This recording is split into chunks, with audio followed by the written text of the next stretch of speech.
Magandang araw sa lahat mga ka-welders. So this time ay pag-uusapan po natin kung ano ba ang ideal length of arc.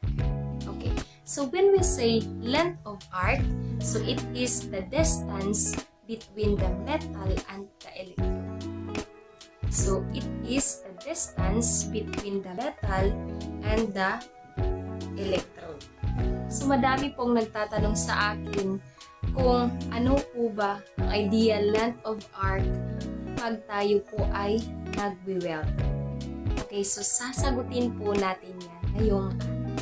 So based po sa standard ng Smawncii for shielded metal arc welding, ideal length of arc is approximately equal to the diameter